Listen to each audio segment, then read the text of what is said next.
Crescent Lake was a secret gem nestled at the edge of Ridgewood Hills, a sleepy suburban enclave defined by pastel homes, compulsively manicured lawns, and a rigid code of appearances. The lake, shielded by whispering pines and long forgotten by developers, was technically public land. It sat just beyond the HOA's jurisdiction, a sliver of still water surrounded by cattails and aging wooden benches, left alone by time and oversight. For me, it was sanctuary. I'm Jordan Dale, 36, and I work nights repairing the network skeleton that keeps this town buzzing while it sleeps. That meant my mornings were my evenings, and I often spent them at Crescent Lake, casting lines into the misty surface and letting the silence wash away the digital chaos of the previous night. Fishing wasn't just a hobby. It was ritual, therapy, a connection to something unspoken. That morning had all the signs of a perfect cast. Low fog blanketing the glassy water. No wind, the gentle burble of unseen frogs. I had just settled onto my usual perch, an old stump half swallowed by moss, when the spell was broken. "You can't fish here." The words snapped like a twig underfoot. I turned slowly, reels still whirring, to find 3 women standing at the edge of the path, blocking the early sun. They wore identical windbreakers in varying shades of suburban beige. Each had a clipboard, and each had that look, tight-lipped and preloaded with a complaint. The one in front stood with military posture. Blonde bob, oversized sunglasses, an enamel pin on her chest that read, HOA Chairwoman. Her voice was clipped, polished with a practiced condescension. "This is Ridgewood Hills HOA property," she continued. "Fishing is prohibited." I reeled in my line with deliberate calm. Actually, Crescent Lake is public land. It's not part of Ridgewood Hills. I checked the county zoning maps myself. A pause. The clipboard brigade shifted. The chairwoman's lips twitched into a smile that didn't reach her eyes. "We maintain the grounds surrounding it," she said, gesturing vaguely toward the trimmed hedges along the trail, which, by extension, includes oversight of the lake. "We've invested a lot of community funds here." "So, you're claiming a public lake because you planted flowers near it?" The smile vanished. One of the other women, red-haired and shorter, muttered something under her breath. The third just started writing on her clipboard. "This isn't a debate," the chairwoman snapped. "Fishing is disruptive. We've had complaints about noise, about messes." "From who? The squirrels?" I asked. I looked around.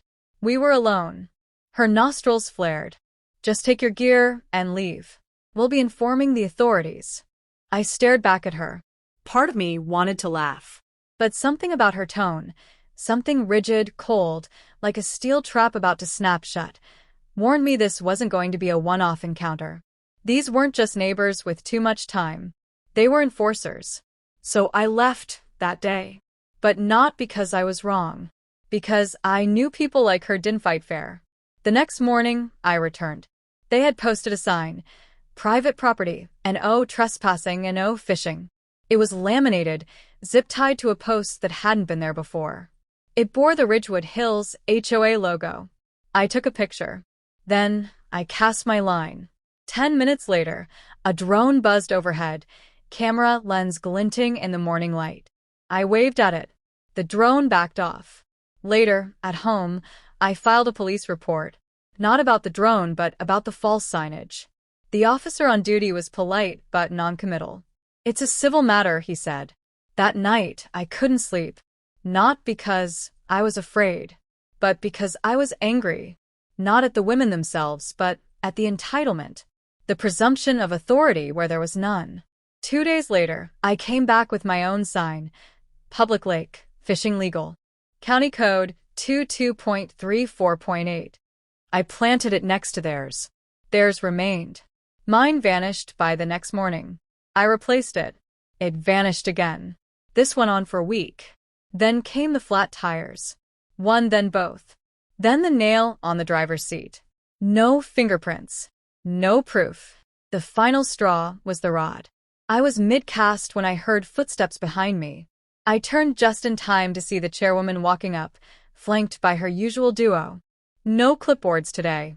Just arms crossed and tight smiles. She didn't speak. Instead, she reached forward with sudden, violent grace and knocked the rod from my hands. It spun, end over end, landing with a crack against the rocks at the shoreline. The tip splintered. The reel snapped. "Oops," she said. "Must be slippery." I stood frozen, the broken rod between us like a fallen sword. She turned and walked off, her entourage following like shadows. That night I didn't fish. I didn't sleep. I stared at the shattered carbon fiber in my garage, then opened my laptop. If they wanted a war, I'd give them one. But I wouldn't fight it on their terms. I'd fight it where they least expected, in the light, and with the truth. The morning after my rod was broken, I didn't go back to Crescent Lake. Not because I was defeated, but because I needed to think, strategize. You can't win a war if you're swinging blindly. The Karen Squad, yes, I had officially started calling them that in my head, wasn't just trying to intimidate me. They were asserting ownership over something that didn't belong to them, and they were using every trick in the book to make it stick. But this wasn't just about a lake anymore. It was about a principle. The next day, I returned. New rod in hand, tackle box secured, I parked farther from the lake, along a public curb that skirted the Ridgewood Hills HOA boundary. I walked in through the trail, alert. No one in sight. No signs yet. I fished for 2 hours uninterrupted. It felt like reclaiming lost ground. But as I left, I noticed something. A silver sedan parked 2 blocks down, idling. A silhouette behind the wheel. I raised my phone and snapped a picture. The car peeled off before I could get a license plate. That was the beginning of the surveillance. Each morning I returned to fish. Something new escalated. A new sign. A strange car. Loud leaf blowers at 7 a.m. positioned suspiciously close to my fishing spot. On 2 occasions, I caught a drone hovering no more than 10 feet above me. I threw a rock at one. It fled. Then came the calls. The sheriff's deputy met me at the lake one morning, hat in hand, expression tired. "Mr. Dale, we received another complaint. Trespassing and harassment." I showed him my folder. Photos of the lake's zoning status, emails from the county confirming its public status, even screenshots of the HOA's own map showing Crescent Lake outside their jurisdiction. He sighed. "I know. This is the 4th call we've had about you. I'm going to mark this closed. But you might want to watch your back. These people aren't letting it go." I chuckled. Neither am I. The very next day, I came back to find my tackle box missing. It had been nestled beside a rock near the shore, where I always kept it. I searched the reeds. Gone. Another police report. Another fruitless investigation. Still, I returned the next morning, new box in hand. The next week brought worse. I came back from a late shift one night to find my front door covered in flyers, badly photoshopped images of me holding a dead fish with captions like "environmental hazard" and "criminal trespasser." Some had the HOA logo stamped in the corner. Others were clearly made to look like a neighborhood watch bulletin. I tore them down, heart pounding. They were trying to wear me down, humiliate me, make me quit. Instead, they hardened my resolve. I started documenting everything. Every flyer, every drone, every strange car. I installed cameras on my home, motion-activated lights. I started backing my car into parking spots to better see the license plates of anyone tailing me. And most importantly, I contacted the county again, this time requesting not just confirmation, but a certified letter stating that Crescent Lake was public land. They sent it within the week. I framed it. One morning, I arrived to find a fresh surprise. The trail leading to my usual fishing spot was blocked with yellow caution tape. A wooden barricade stood before it, with a sign that read, "Trail closed, erosion damage. Authorized personnel only." It was absurd. The trail was fine. I stepped over the tape and walked in anyway. Within 10 minutes, the Karen Squad arrived. "You've ignored every warning, Mr. Dale," the chairwoman called from the trailhead. She held her phone up like a weapon, recording. I turned calmly. "Good morning, chairwoman. This is the last time we'll tolerate this lawlessness." I waved to her. "You're welcome to call the county. They know me now." She didn't answer. just turned and walked away. Later that day, my car was egged. I didn't even flinch. I just smiled. Because the more they escalated, the more desperate they looked. And desperation leads to mistakes. That night, I started a blog, freecrescentlake.com. I posted everything. My story, the photos, the footage from my home security cams, the county zoning maps. I anonymized the names, but described the actions in detail. I invited locals to share their own experiences, with HOA overreach. I didn't expect much. Within 3 days, the blog had 3,000 views. By the end of the week, I had 20 stories submitted by others in Ridgewood Hills. Fines for garden gnomes. Citations for paint that was a shade too bright. Complaints about kids' bikes left on porches. Even a Halloween display that was forcibly removed. It turned out I wasn't the first person the HOA had tried to break. I was just the first to fight back. Then the email started. Thank you for saying something. I thought I was alone. They fined my grandmother for putting up a bird feeder. I kept posting. Kept fishing. Kept calm. Until the day I received the message that changed everything. It came through the blog contact form. No name. Just, I used to be on the board. I have proof they're targeting you. Let me help. Attached was a PDF. Over 20 pages of emails between HOA members, including the chairwoman herself. The subject line read, Lake Enforcement Plan. They were coordinating the harassment. The flyers, the surveillance, even the drone flights, paid for with HOA dues. One email from the chairwoman read, We need to make it clear to Mr. Dale that he is not welcome. Use any legal or adjacent means to discourage him. Legal or adjacent. I stared at the screen, stunned. Then I smiled. Because now I had them. I contacted a local reporter. Told her the story. Sent everything, documents, screenshots, footage, testimonies. She called me within hours. This is gold, she said. I'll have something by next week. As I hung up, I walked to my garage and pulled out the broken rod, the one the chairwoman had so casually destroyed. I mounted it on a board above my workbench. Below it, I engraved a simple phrase. They drew first blood. The war wasn't over, but the tide was about to turn, and I was no longer fighting alone. By the time the article hit the Ridgewood Courier's front page, the HOA's power had already begun to crumble. The headline was blunt, damning. Harassed by the HOA, resident speaks out against abuse of power. My photo was blurred, my name withheld, but those who knew, knew. The story quoted excerpts from the leaked emails, outlined the years of questionable enforcement, and exposed the drone surveillance, the flyers, and the false signage. It painted a picture of a board consumed not with community service, but with control. The fallout was immediate. By noon, the HOA office's phone lines were jammed. Members of the community, even those who'd remained silent, were now furious.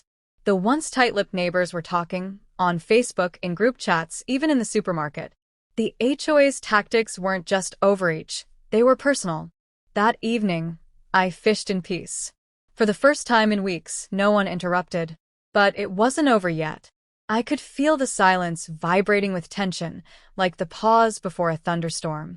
3 days later, the HOA called a mandatory emergency meeting. It was held in the Ridgewood Hills Community Center, a beige building with folding chairs and the sterile smell of lemon cleaner. I didn't expect an invitation, but I went anyway. With the support of dozens of neighbors who'd read the article, I walked through the doors and took a seat near the back. The room was packed. Easily 200 residents, some holding printouts of the article, others clutching their HOA bills like evidence in a trial. A folding table stood at the front where the board members sat like royalty in exile. The chairwoman was there, of course. Still polished, still smug. But there was a tremor in her voice when she called the meeting to order. She began with spin. Misinformation, media distortion, misunderstood enforcement policies. Then she opened the floor. A woman named Sandra stood up, clutching a binder. You fined me for putting fairy lights on my porch, she said, voice shaking. But you used our dues to stalk someone over fishing? A man near the front. You called the cops on my kid for skateboarding. How long has this been going on? Another. What else have you lied about? It was a wave, question after question, testimony after testimony. Anger turned into solidarity. I didn't have to speak. The community was doing it for me. The chairwoman tried to shut it down, tried to deflect, redirect, adjourn. But it was too late. By the end of the night, a motion had been introduced to conduct a third-party audit of the HOA's finances and communications. It passed by a landslide. 2 weeks later, the chairwoman resigned. The red-haired enforcer vanished from public life. The third member, the silent one, submitted a public apology letter and cooperated fully with the auditors. But just because the leadership fell didn't mean the battle was done. Like any deep-rooted weed, the damage lingered.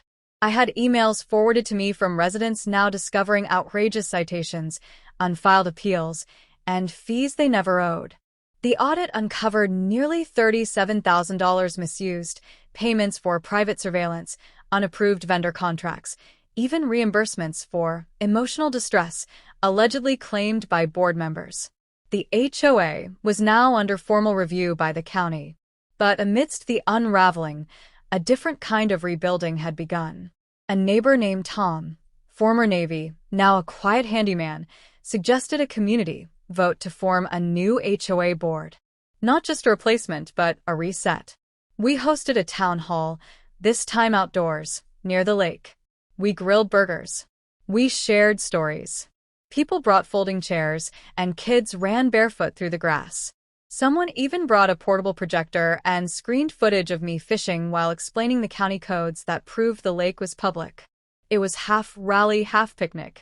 But it was also historic. The residents nominated a new board, balanced, transparent, and community-focused. And in a move that surprised even me, they asked me to serve on it. I declined at first. I wasn't a politician. I fixed cables and caught fish. But then I remembered how all of this started, not with ambition, but with defiance. With someone standing up. So I agreed. Not to lead, but to watch. To ensure that the shadows never returned. We passed new rules. Limited the board's authority. Required full transparency for all future expenditures. Made drone surveillance strictly prohibited unless approved by a resident majority. But the final act of justice came quietly. One afternoon, as I returned home, I found an envelope taped to my door. Inside, a receipt for a fully paid, top-tier fishing rod, the same make and model as the one the chairwoman had destroyed. No note, no name, just a quiet surrender. I took the rod to the lake the next morning. It was foggy again, like the day it had all begun. But this time, I wasn't alone. A father was teaching his daughter how to cast. An elderly couple sat on a bench with coffee. 2 teenagers skipped rocks near the shore. No signs. No drones. No Karen Squad.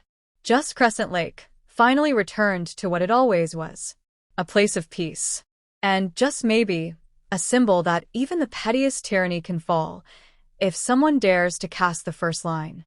The summer after the HOA scandal faded, Ridgewood Hills felt like a different place.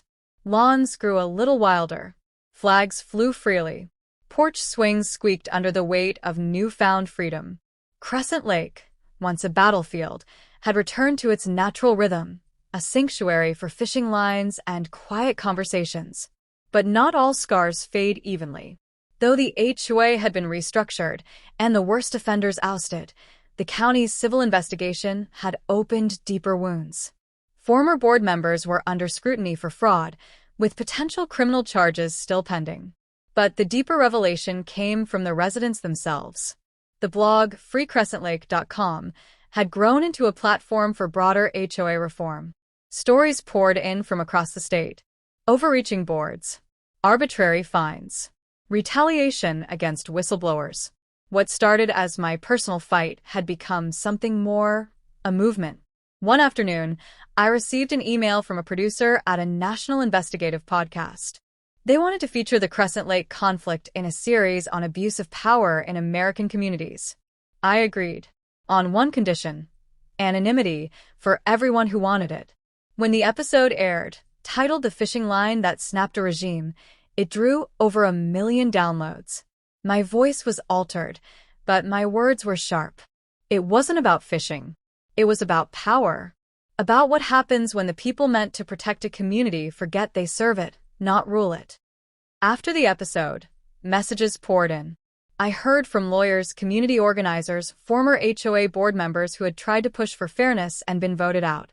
Even a senator's staffer reached out to discuss potential policy recommendations. I didn't know what to do with all of that. I never wanted to be a symbol. I just wanted to fish. But symbols don't get to choose their shape. They're carved by story. Back in Ridgewood Hills, life carried on.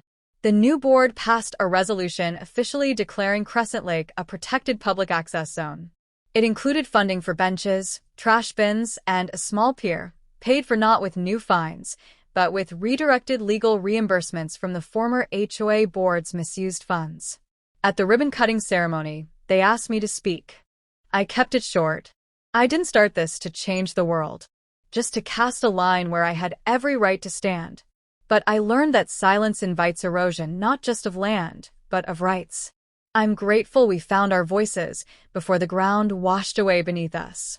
Applause followed, but I was already stepping away, walking toward the water. The pier was new, fresh timber, still smelling of pine. I sat at the edge, legs dangling, rod in hand. A familiar voice sat beside me. It was Tom, now the board's acting chair. "Think you'll ever stop fishing?"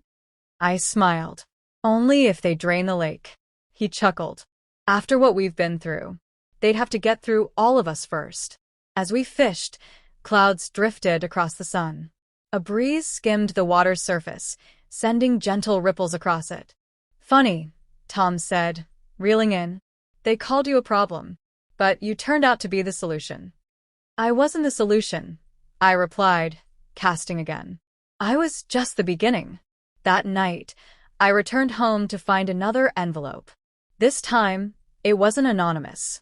It was from the county attorney's office. Inside was a letter informing me that, based on the evidence and documentation I had provided, formal charges were being pursued against the former chairwoman and 2 accomplices. Fraud. Abuse of authority. Tampering with public property. Even minor stalking infractions tied to the drone surveillance. It wasn't revenge. It was justice. And it felt complete.